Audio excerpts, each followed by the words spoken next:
सभी दोस्तों को सलाम नमस्ते। कहानी डिपो में आप सबका स्वागत है। मैं हूं अमित सक्सेना और आज आप सुनेंगे यशपाल की लिखी कहानी मक्रील।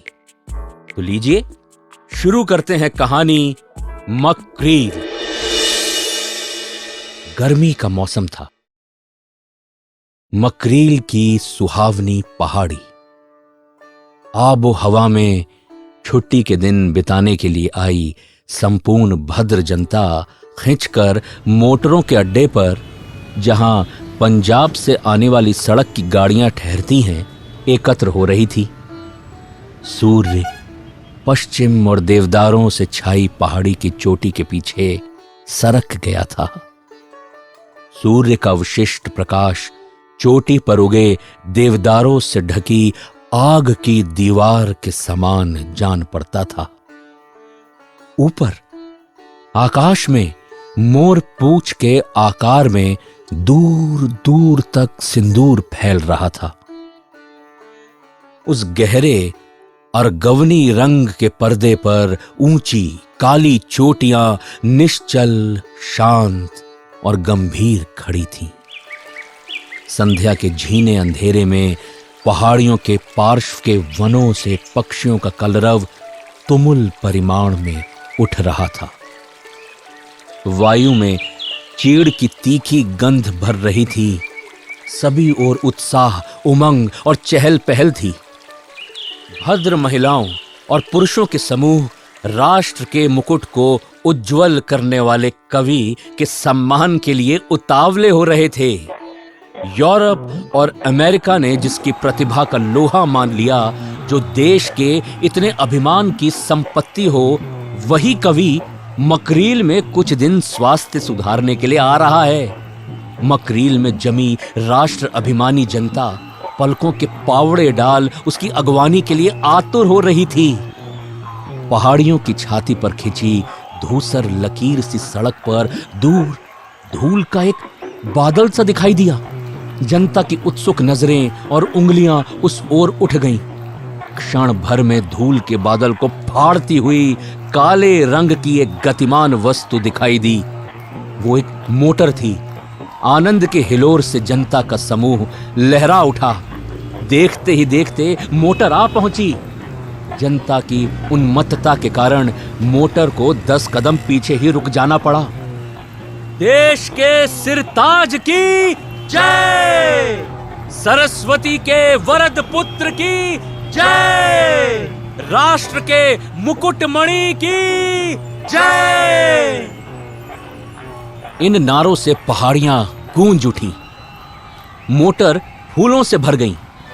बड़ी चहल पहल के बाद जनता से घिरा हुआ गजरों के बोझ से गर्दन झुकाए शनह शनह कदम रखता हुआ मक्रील का अतिथि मोटर के अड्डे से चला। उत्साह से बावली जनता विजय नाद करती हुई आगे पीछे चल रही थी। जिन्होंने कवि का चेहरा देख पाया, वे भाग्यशाली विरले ही थे।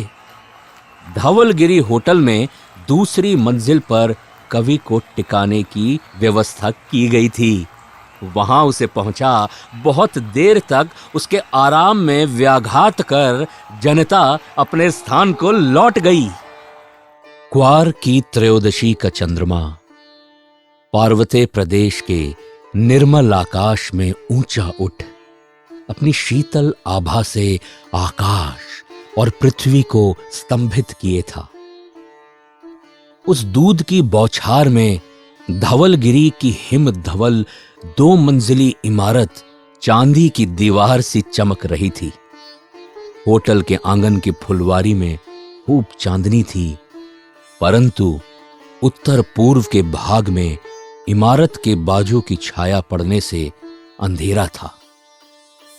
बिजली के प्रकाश से चमकती खिड़कियों के शीशों और पर्दों के पीछे से आने वाली मरमर ध्वनि तथा नौकरों के चलने फिरने की आवाज के अतिरिक्त सब शांत था।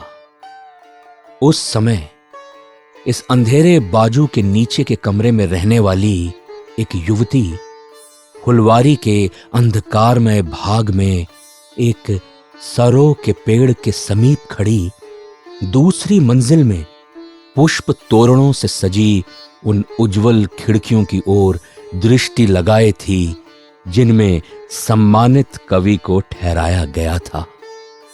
वो युवती भी उस आवेगमय स्वागत में सम्मिलित थी। पुलकित हो उसने भी कवि पर फूल फेंके थे, जयनाद भी किया था। उस घमासान भीड़ के समीप पहुंच एक आंख कवि को देख लेने का अवसर उसे न मिला था। इसी साध को मन में लिए वो उस खिड़की की ओर टकटकी लगाए खड़ी थी। कांच पर कवि के शरीर की छाया उसे जब तब दिखाई पड़ जाती। स्फूर्तिप्रद भोजन के पश्चात कवि ने बरामदे में आ काले पहाड़ों के ऊपर चंद्रमा के मोहक प्रकाश को देखा।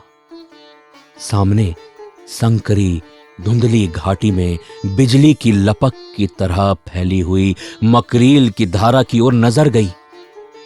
नदी के प्रवाह की गंभीर घरघराहट को सुन वो सिहर उठा। कितने ही क्षण मुंह उठाए वो मुग्ध भाव से खड़ा रहा। मकरील नदी के उद्दाम प्रवाह को उस उज्जवल चांदनी में देखने की इच्छा से कवि की आत्मा व्याकुल हो उठी। आवेश और उन्मेष का वो पुतला सौंदर्य के इस आह्वान की उपेक्षा न कर सका। सरो वृक्ष के समीप खड़ी युवती पुलकित भाव से देश कीर्ति के उस उज्जवल नक्षत्र को प्यासी आंखों से देख रही थी। चांद के धुंधले प्रकाश में इतनी दूर से उसने जो भी देख पाया उसी से संतोष की सांस ले उसने श्रद्धा से सिर नवा दिया। इसे ही अपना सौभाग्य समझ वो चलने को थी कि लंबा ओवरकोट पहने छड़ी हाथ में लिए दाईं ओर के जीने से कवि नीचे आता दिखाई पड़ा। पल भर में कवि फुलवारी में आ पहुंचा। फुलवारी में पहुंचने पर कवि को स्मरण हुआ, ख्यातनामा मकरील नदी का मार्ग तो वो जानता ही नहीं। इस अज्ञान की अनुभूति से कवि ने दाएं बाएं सहायता की आशा से देखा। समीप खड़ी एक युवती को देख भद्रता से टोपी छूते हुए उसने पूछा, आप भी इसी होटल में ठहरी हैं? सम्मान से सिर झुकाकर युवती ने उत्तर दिया, जी हां। झिझकते हुए कवि ने पूछा, मकरील नदी समीप ही किस ओर है, वो शायद आप जानती होंगी। उत्साह से कदम बढ़ाते हुए युवती बोली, जी हां, यहीं 100 कदम पर पुल है। और मार्ग दिखाने के लिए वो प्रस्तुत हो गई। युवती के खुले मुख पर चंद्रमा का प्रकाश पड़ रहा था। पतली भंवों के नीचे बड़ी बड़ी आंखों में मकरील की उज्ज्वलता झलक रही थी। कवि ने संकोच से कहा, ना, आपको व्यर्थ कष्ट होगा। गौरव से युवती बोली, कुछ भी नहीं, यही तो है सामने।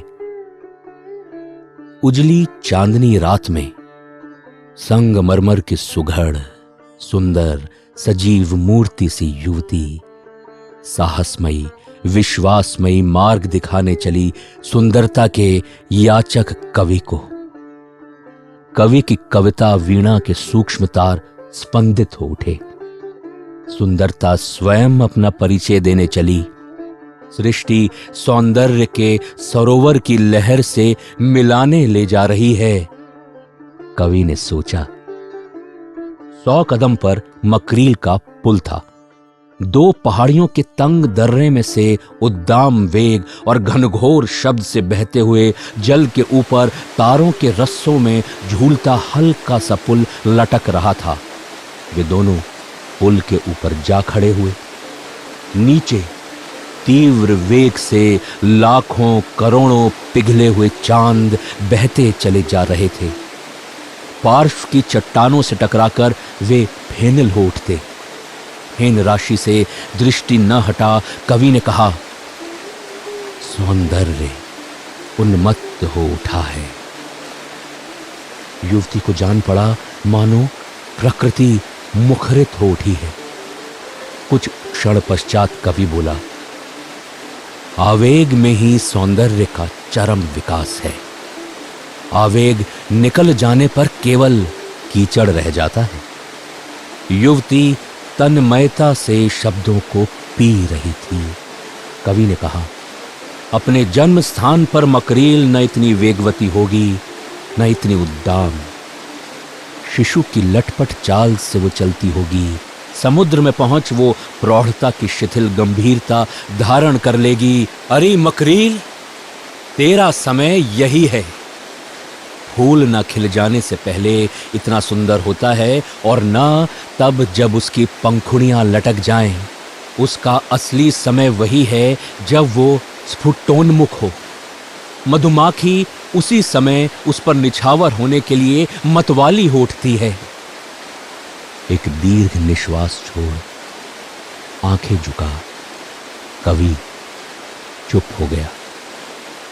मिनट पर मिनट गुजरने लगे। सर्द पहाड़ी हवा के झोंके से कवि के वृद्ध शरीर को समय का ध्यान आया।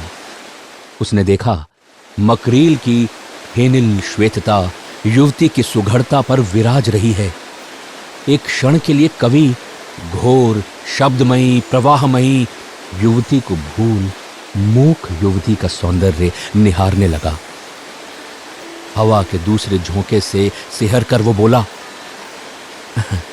समय अधिक हो गया है, चलना चाहिए।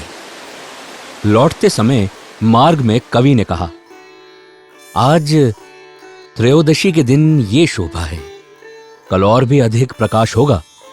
यदि असुविधा न हो तो क्या कल भी मार्ग दिखाने आओगी? और स्वयं ही संकोच के चाबुक की चोट खाकर वो हंस पड़ा। युवती ने दृढ़तापूर्वक उत्तर दिया, अवश्य। सर्द हवा से कवि का शरीर ठिठुर गया था। कमरे की सुखद उष्णता से उसकी जान में जान आई। भारी कपड़े उतारने के लिए वो परिधान की मेज के सामने गया।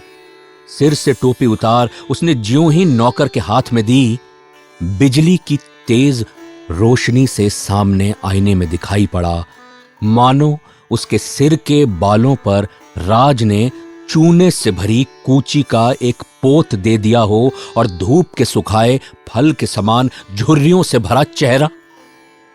नौकर को हाथ के संकेत से चले जाने को कह वो दोनों हाथों से मुंह ढक कुर्सी पर गिर सा पड़ा। मुंदी हुई पलकों में से उसे दिखाई दिया चांदनी में संगमरमर की उज्जवल मूर्ति का सुघड़ चेहरा, जिस यौवन पर की पूर्णता छा रही थी, मकरील का उन्माद भरा प्रवाह। कवि की आत्मा चीख उठी, यौवन यौवन। ग्लानि की राख के नीचे बुझती चिंगारियों को उमंग के पंखे से सजग कर चतुर्दशी की चांदनी में मकरील का नृत्य देखने के लिए कवि तत्पर हुआ। घोषमयी मकरील को कवि के यौवन से कुछ मतलब न था, और मूक मकरील ने पूजा के धूप दीप के धूम्रावरण में कवि के नख शिख को देखा ही न था। इसलिए वो दिन के समय संसार की दृष्टि से बचकर अपने कमरे में ही पड़ा रहा। चांदनी खूब गहरी हो जाने पर मकरील के पुल पर जाने के लिए वो शंकित हृदय से फुलवारी में आया।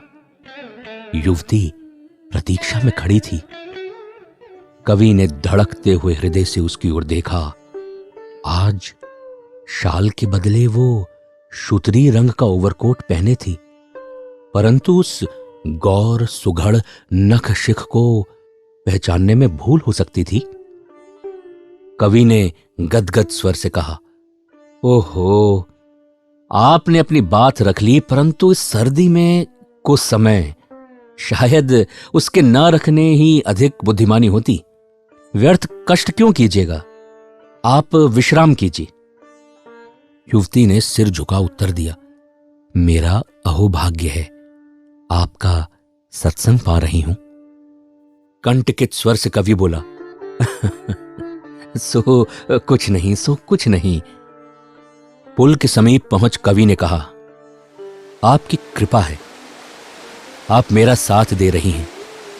संसार में साथ ही बड़ी चीज है। मकरील की ओर संकेत कर, ये देखिए, इसका कोई साथी नहीं, इसीलिए हाहाकार करती साथी की खोज में दौड़ती चली जा रही है। स्वयं अपने कथन की तीव्रता के अनुभव से संकुचित हो हंसने का असफल प्रयत्न कर अप्रतिभ हो वो प्रवाह की ओर दृष्टि गड़ाए खड़ा रहा। आंखें बिना ऊपर उठाए ही उसने धीरे धीरे कहा, पृथ्वी की परिक्रमा कर आया हूं। कल्पना में सुख की सृष्टि कर जब मैं गाता हूं, संसार पुलकित हो उठता है। काल्पनिक वेदना के मेरे आर्तनाद को सुन संसार रोने लगता है, परंतु मेरे वैयक्तिक सुख दुख से संसार का कोई संबंध नहीं। मैं अकेला हूं, मेरे सुख को बांटने वाला कहीं कोई नहीं। इसलिए वो विकास नापा तीव्र दाह बन जाता है। मेरे दुख का दुर्दम वेग असह्य हो जब उछल पड़ता है, तब भी संसार बसे विनोद का ही साधन समझ बैठता है। मैं पिंजरे में बंद बुलबुल हूं, मेरा चहकना संसार सुनना चाहता है। मैं सुख से पुलकित हो गाता हूं या दुख से रोता हूं, इसकी चिंता किसी को नहीं। काश जीवन में मेरे सुख दुख का कोई एक अवलंब होता, मेरा कोई साथी होता। मैं अपने सुख दुख का एक भाग उसे दे, उसकी अनुभूति का भाग ग्रहण कर सकता। मैं अपने इस निस्सार यश को दूर फेंक संसार का जीव बन जाता। कवि चुप हो गया। मिनट पर मिनट बीतने लगे। ठंडी हवा से जब कवि का बूढ़ा शरीर सिहरने लगा, दीर्घ निश्वास ले उसने कहा, हाँ, अच्छा चले। द्रुत वेग से चली जाती जलराशि की ओर दृष्टि किए युवती कंपित स्वर में बोली, मुझे अपना साथी बना लीजिए। मकरील के गंभीर गर्जन में विडंबना की हंसी का स्वर मिलाते हुए कवि बोला, तुम्हें? और चुप रह गया। शरीर कांप उठने के कारण पुल के रेलिंग का आश्रय ले युवती ने लज्जा विजड़ित स्वर में कहा, मैं यद्यपि तुच्छ हूं। ना ना ना, ये बात नहीं। कवि सहसा रुककर बोला, उल्टी बात। हाँ, अब चलें। फुलवारी में पहुंच कवि ने कहा, कल, परंतु बात पूरी कहे बिना ही वो चला गया। अपने कमरे में पहुंचकर सामने आईने की ओर दृष्टि न करने का वो जितना ही यत्न करने लगा, उतना ही स्पष्ट अपने मुख का प्रतिबिंब उसके सम्मुख आ उपस्थित होता। बड़ी बेचैनी में कवि का दिन बीता। उसने सुबह ही एक तौलिया आईने पर डाल दिया और दिन भर कहीं बाहर न निकला। दिन भर सोच और जाने क्या निश्चय कर संध्या समय कवि पुनः तैयार हो फुलवारी में गया। शूतरी रंग के कोट में संगमरमर की वो सुघड़ मूर्ति सामने खड़ी थी। कवि के हृदय की तमाम उलझन क्षण भर में लोप हो गई। कवि ने हंसकर कहा, इस सर्दी में देश काल पात्र देखकर ही वचन का भी पालन किया जाता है। पूर्णिमा के प्रकाश में कवि ने देखा, उसकी बात के उत्तर में युवती के मुख पर संतोष और आत्मविश्वास की मुस्कुराहट फिर गई। पुल पर पहुंच हंसते हुए कवि बोला, तो साथ देने की बात सचमुच ठीक थी। युवती ने उत्तर दिया, उसमें परिहास की तो कोई बात नहीं। कवि ने युवती की ओर देख साहस कर पूछा, तो जरूर साथ दोगी? हाँ, युवती ने हामी भरी, बिना सिर उठाए ही। सब अवस्था में, सदा? सिर झुकाकर युवती ने दृढ़ता से उत्तर दिया, हाँ। कवि अविश्वास से हंस पड़ा।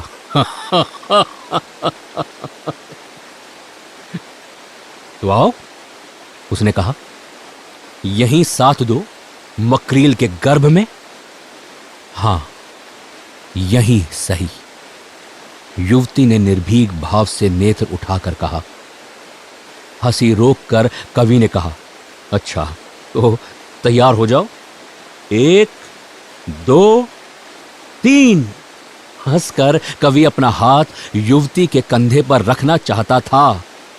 उसने देखा पुल के रेलिंग के ऊपर से युवती का शरीर नीचे मकरील के उद्दाम प्रवाह की ओर चला गया।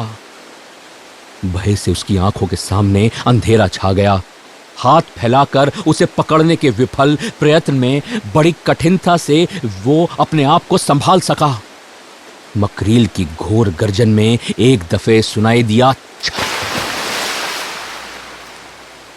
और फिर केवल नदी का गंभीर गर्जन। कवि को ऐसा जान पड़ा मानो मकरील की लहरें निरंतर उसे जाओ जाओ कहकर बुला रही हैं। वो अचेत ज्ञान शून्य पुल का रेलिंग पकड़े खड़ा रहा जब पीठ पीछे से चलकर चंद्रमा का प्रकाश उसके मुंह पर पड़ने लगा। उन्मत्त की भांति लड़खड़ाता वो अपने कमरे की ओर चला गया। कितनी देर तक वो निश्चल आईने के सामने खड़ा रहा। फिर हाथ की लकड़ी को दोनों हाथों से थाम उसने पड़ आईने पर कितनी ही चोटें लगाईं और तब सांस चढ़ जाने के कारण वो हांफता हुआ आईने के सामने की कुर्सी पर धम से गिर पड़ा। प्रातःकाल हजामत के लिए गर्म पानी लाने वाले नौकर ने देखा कवि आईने के सामने कुर्सी पर निश्चल बैठा है, परंतु आईना टुकड़े टुकड़े हो गया है और उसके बीच का भाग गायब है। चौखट में फंसे आईने के लंबे लंबे भाले के से टुकड़े मानो दांत निकालकर कवि के निर्जीव शरीर को डरा रहे हैं। कवि का मुख कागज की भांति पीला और शरीर काठ की भांति जड़ था। उसकी आंखें अब भी खुली थीं, उनमें से जीवन नहीं मृत्यु झांक रही थी। मृत्यु झांक रही थी। बाद में मालूम हुआ रात के पिछले पहर कवि के कमरे में अनेक बार आता हूं आता हूं आता हूं आता हूं आता हूं आता हूं आता हूं आता हूं आता हूं आता हूं की पुकार सुनाई दी थी।